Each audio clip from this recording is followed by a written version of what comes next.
Estamos con el señor Carlos Anderson, economista, para que conversemos un poquito sobre este tema de la ONP, porque como sabemos ya se ha, desde el Congreso, aprobado la ley de retiro de 4.300 soles de los fondos de la ONP por la pandemia para los aportantes, los afiliados, en fin. Señor Anderson, buenas noches.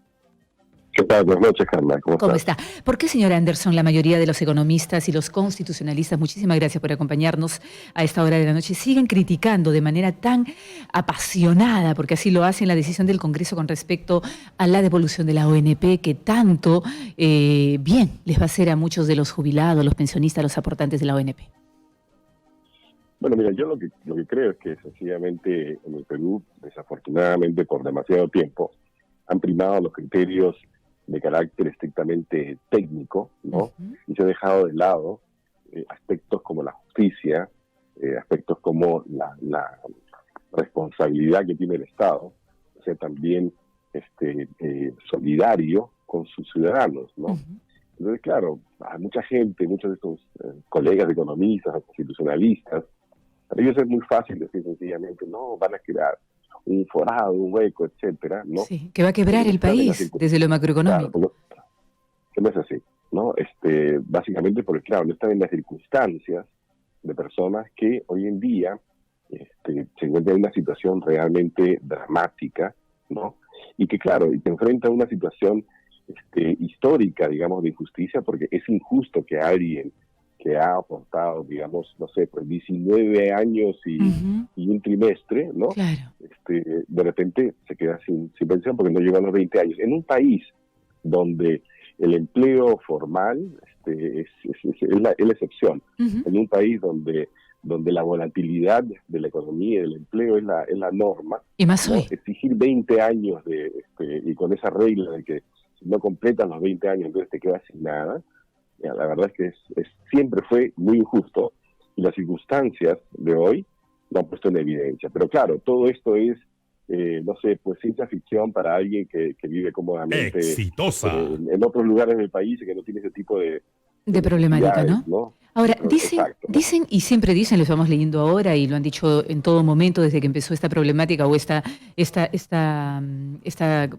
discusión, que es una medida demagógica que pone en riesgo, como usted decía, o yo al inicio, la estabilidad macroeconómica del país. Pero yo le pregunto, 9.800 millones de soles, que más o menos es lo que se piensa, ¿no? O corríjame por favor si me estoy equivocando, entregar a través de la entrega de esos aportes, pueden crear un forado fiscal a un país con 85.000 millones de soles en el Tesoro Público. Además, hay un fondo consolidado de reservas previsionales de 24.563 millones de soles y además hay 19.000 millones de soles más que tienen que ver con esto como fondo. A ver, quizás si lo podríamos hacer, digamos, la contabilidad y la mirada un poco dura y precisa de cada uno de esos términos, la verdad es que perderíamos a más de la mitad de los oyentes y de los televidentes. Yo no voy a ir por ese lado, pero voy a tratar de responder tu pregunta. Si esa cantidad, lo que pasa es que ese es el argumento que dicen, que va a quebrar el país, la caja fiscal, el Tesoro Público. Pero justamente, ¿no? Lo que te quiero decir es lo siguiente. A ver, este año el déficit fiscal en los Estados Unidos va a ser de 25% del PBI. 25%. ¿Okay? En todas partes del mundo, en realidad, en todas partes del mundo se acepta que va a ser y el próximo año, y quizás los próximos años, van a ser años de tremendos déficits, que no han sido causados necesariamente por un mal manejo, ¿no? Tenemos una situación de emergencia, una situación que, bueno, pocos previeron, ¿verdad? Sí. Entonces, ponerse demasiado papistas en materia fiscal, yo creo que es un poquito exagerado. Evidentemente, es una carga que no estaba esperada, ¿verdad? Entonces, el Estado pues tendrá que buscar fondos, ¿no? Si no los tiene hoy, tendrá que buscarlos afuera, que es lo que pasa siempre, ¿no? Si yo tengo los recursos, voy y me endeudo, como el Perú se endeuda todos los años, sale a los mercados de capitales, ¿no? Y con su buen nombre, justamente, ha podido traer préstamos soberanos, traer deuda soberana, sin mayores dificultades. De hecho, por ejemplo, a principio de años, justo cuando empezó la pandemia, el gobierno peruano salió a los mercados de capitales y tomó deuda creo que por $3.500 millones o algo por el estilo, ¿no? Creo que además también fue tan requerida por los inversionistas, ¿no? Que los que querían prestarnos era un múltiplo de lo que finalmente tomamos prestado. Entonces, es así, es una situación de emergencia, vamos a tener que hacer cosas que no estábamos quizás acostumbrados a hacer o dispuestos a hacer, pero las circunstancias lo exigen. Y aquí hay una circunstancia muy importante. Entonces, cientos de miles de familias que no tienen otros recursos. O sea, el que tenía AFP, ¿no? Y que ha podido retirar una partecita de su AFP, porque no es que haya retirado todo, ¿verdad? Ha podido, digamos, subsistir y solventar, digamos, las necesidades de los próximos meses. Pero la realidad es que casi 7 millones de peruanos han perdido el empleo.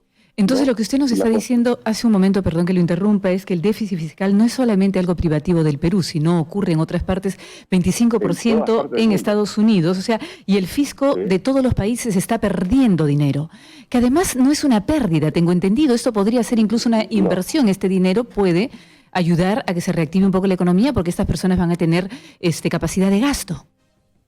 Bueno, ese es un argumento, por supuesto, creo yo, bastante inteligente, porque es verdad, o sea, las personas más pobres tienen lo que los economistas llamamos una mayor propensión a gastar, es decir, todo lo que tienen lo van a gastar en comer, en transportarse, y eso es dinero que finalmente entra al circuito de la economía, esa plata no es evaporado, no es que hayan comprado pues con eso, no sé, acciones en Google, o en Apple, o cosas por el estilo, ¿no? Aquí las necesidades son diferentes.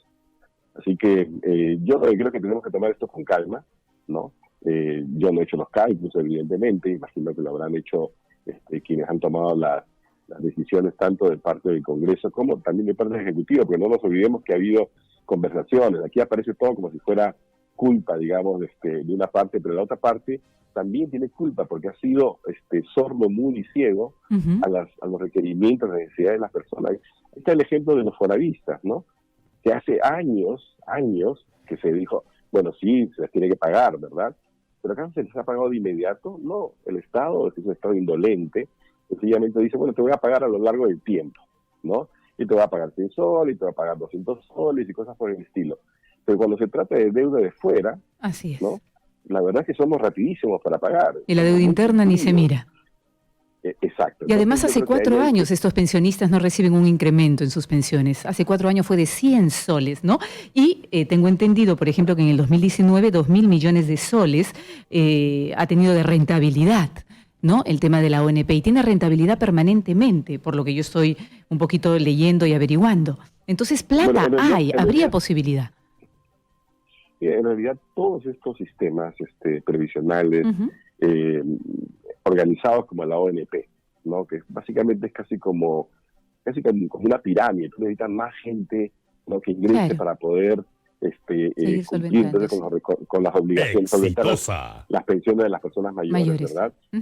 Sí, exacto. Y eso, ¿por qué no funciona en el Perú? ¿Por qué no ha funcionado?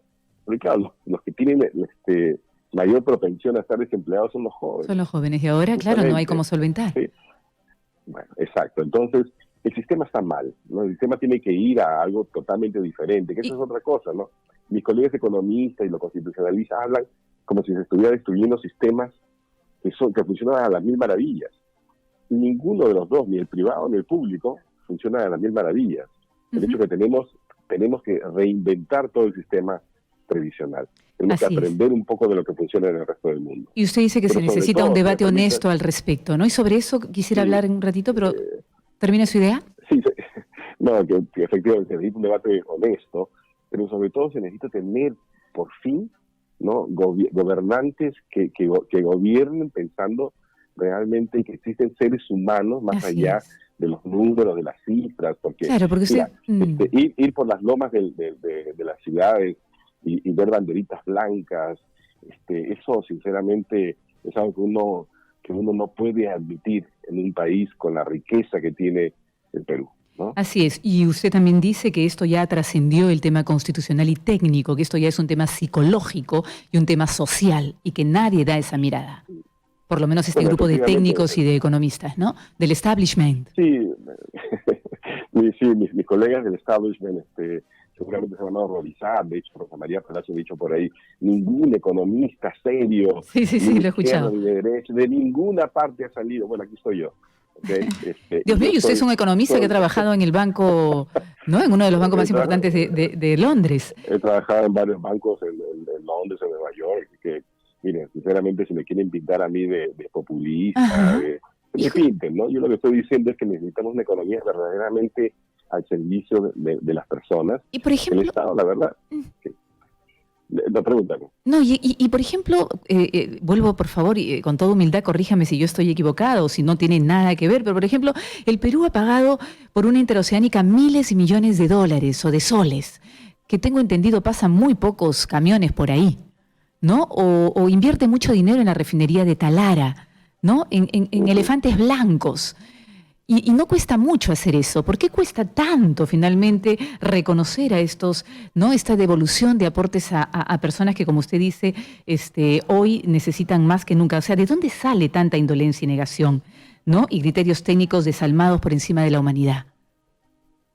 Pues mira, ¿de dónde sale? Quizás de no compartir, de no conocer cómo vive la mayoría de gente del Perú, ¿no? O sea, la pobreza es casi como, no sé, pues hay gente que vive en ciertos lugares y que ni de casualidad visitan lugares donde la pobreza es mayoritaria, ¿no? Yo creo que además también nuestra cultura, nuestra educación, no nos lleva a ser solidarios. Somos muy poco solidarios. Lo vemos solamente, por ejemplo, veo las empresas que salen, estamos llevando tal cosa, estamos llevando, ¿no es cierto? Los bancos, por ejemplo, estamos llevando, no sé, pues esta ayuda aquí, por allá, etcétera, ¿no? Pero sin embargo no están dispuestos a perder a la hora de decirles, por ejemplo, bueno, vamos a transferir o vamos a canalizar los fondos, por ejemplo, de Reactiva 1, Reactiva 2, a las microempresas, porque eso es muy costoso, es mucho trabajo, ¿no? Nos va a costar a nosotros demasiado. Bueno, este es el momento en el que hay que aportar, ¿no? Y yo creo que eso sería mucho, pero mucho más valioso que ese tipo de ayuda que después es publicitada por todas partes, ¿no? Ayuda que se publicita no es ayuda, ¿no? El señor Urresti, vocero del Grupo Parlamentario Podemos, ha dicho hoy, lo estuve escuchando, que cuando uno tiene un ser querido enfermo grave, por ejemplo, ¿acaso decimos que se muera nomás porque su tratamiento es costoso? El que no, muy enfáticamente dijo, no, sacrificamos nuestro bienestar, sacrificamos nuestros gastos o vendemos todo lo que tenemos para salvarlo. Yo creo válida esta analogía en relación al tema de la ONP. ¿Usted cómo lo ve? Bueno, a ver, te digo, 7 millones de peruanos a la calle, ¿no? La mayoría de ellos sin ahorros, porque los salarios en el Perú han sido siempre pobrísimos, nos ha dejado muy poca capacidad para poder ahorrarnos, ¿no? Esa clase media emergente que se fue creando sobre la base del crédito, ¿sí? Entonces ahora te encuentras sin empleo, sin posibilidades de empleo, ¿verdad? Con deudas. Y con una clase media que ya es pobre ahora, ¿no? Sí, por supuesto. Nunca fue realmente clase media, fue siempre una clase en el medio, ¿no? Desafortunadamente el COVID-19 la tiraba abajo, la tiraba nuevamente a ser clase pobre, ¿no? Entonces, esa es la situación. Entonces, personas en esa circunstancia miran a su alrededor y ¿qué ven? Dicen, bueno, mira, lo único que tengo es lo que yo fui aportando en la ONP, ¿verdad? Y la verdad es que no voy a ver nada, porque ahora que cumpla, mejor dicho, cuando yo cumpla 65 años, no me va a dar un sol porque dice que no terminé los 20 Claro. años, los 240 aportes, y entonces, por lo tanto, no voy a recibir nada, pero yo he puesto ese dinero. Pero ese dinero no existe. No existe, dice la ministra. Claro, no existe. Es un fantasma. De manera física. Los dólares o los soles que uno dio. Claro, el acto de haber dado existe y esa plata en algún lugar tiene que estar. El derecho existe. Ok. El derecho existe, ¿no? Que es intangible, ¿no? Distingue, por supuesto. Que es intangible. Y también la ministra dice que, justamente hablando de intangibilidad, dice que se estaría violando la intangibilidad de esos fondos. ¿Usted qué le respondería? Porque la ministra ha dicho que son intangibles, que no pueden ser embargados, ni rematados, ni dados en garantía, ¿no? Ni usados en otro fin. Así de tajante. ¿Es tan tajante así? Bueno, los fondos previsionales pues no pueden ser justamente sujetos a ese tipo de obligaciones, pero aquí lo que yo entiendo justamente es que hay una ley del Congreso de la República, ¿no? Porque lo que dice la ministra no está escrito, digamos, con no es palabra de Dios, ¿no? Claro, no es ¿Verdad? escrito sobre piedra. Y es resultado, digamos, de leyes escritas también por otros hombres de leyes en los congresos anteriores del país, ¿no? Ujú. Así que una ley se cambia con otra ley. Mira, Y se yo lo que adecúa a creo es los que tiempos, ¿no? yo incluso, fíjate, creo que este es más válido, ya, y tiene más, debería tener una mejor sanción social que simplemente los bonos que se han ido dando, Ujú. sin ton ni son, no, que han llegado cuando Dios quiere, Mañana, tarde y ¿no? nunca, sí. Mañana, tarde y nunca, Cuando otros ¿verdad? países van Y que por no, su quinto o sexto y que bono no, de manera y que, excelente.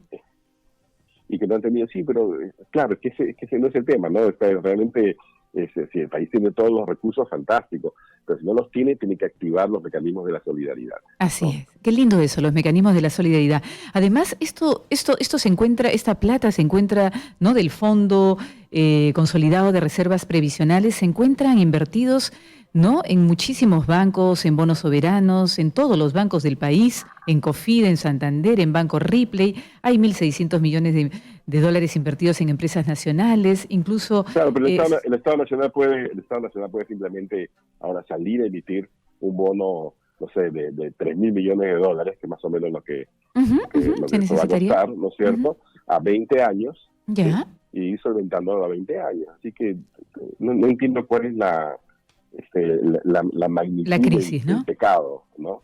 La magnitud del pecado. Ok, para ya ir terminando, ¿cómo cambiar para usted esta percepción, ¿no? De los jubilados y de los aportantes, sus familias, de profunda injusticia, de permanente abandono también, ¿no? ¿Cómo repensar un sistema digno de aquí para adelante? Uy, la pregunta es dura, ¿no? Sobre todo porque vamos a tener que reinventar la economía, ¿Ya? vamos a tener que reinventar muchísimas cosas, pero esa reinvención de la economía va a tener justamente que cambiar muchos de los aspectos que nos han llevado a la situación en la que estamos. Por ejemplo, Ujú. la informalidad. Ok. No, o sea, la verdad es que nosotros durante los últimos 30 años en que nos hemos vanagloriado de tener crecimiento económico, básicamente lo que se ha hecho ha sido impulsar un sistema perverso, ¿no? De precarización del empleo, ¿no? De informalidad por aquí, por allá, en todo tipo de cosas, ¿no? Que lo vemos, ¿no? O sea, imagínate una discoteca que funciona, vista y paciencia, digamos, de las autoridades, ¿no? Ujú, ujú. Porque no Sí, van a decir que claro. nadie sabía de eso. Y como eso hay en todas partes del país, ¿no? Entonces, tenemos que ser todos nosotros mucho más exigentes, tenemos que construir una economía en la formalidad, ¿no? Y tenemos que construir una economía también que sea mucho más solidaria, ¿no?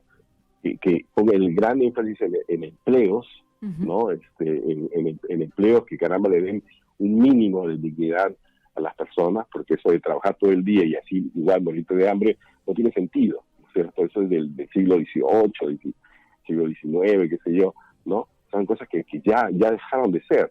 Entonces tenemos que pensar diferente y tenemos que desarrollar una sensibilidad diferente también. Ok, perfecto. Muchísimas gracias.